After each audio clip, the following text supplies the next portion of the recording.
ఇంతగానో మాట్లాడుతుండే కేటీఆర్ అంటే ఆయన టెంప్ట్ చేసి సీఎం గారు టెంప్ట్ చేసి తొందరగా అరెస్ట్ చేస్తే ఆ అరెస్ట్ దృష్టిలో పెట్టుకొని బాగా సింపతి తీసుకొచ్చి ప్రజలను ఇలా తిప్పుకొని ఈ గవర్నమెంట్ను చెడ్డ పేరు తీసుకురావాలి, సీఎం గారి మీద ఒక రూమర్స్ లేపాలని ఇలా రెచ్చగొడుతుంది.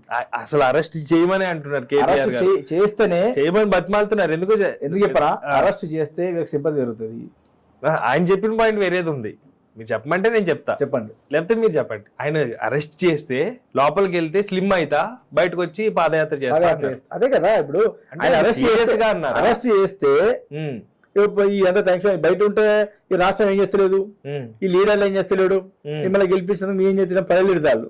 అలా చేద్దామంటే వెళ్ళి బదిలాడుకుని అయ్యా బాంచన్ మాకు ఏం లేదు, మా పరిస్థితి ఏంది, సీఎం గారు మాకు ఏమైనా తీసుకురండి, మా సిరిసిల్ల జిల్లాకి ఏమైనా ఇవ్వండి, మా రాష్ట్ర ప్రభుత్వానికి ఏమైనా ఇవ్వండి అని అడిగే వీళ్ళు వెల్మాస్ కదా, తగ్గి అడిగే అంత స్తోమత లేదు.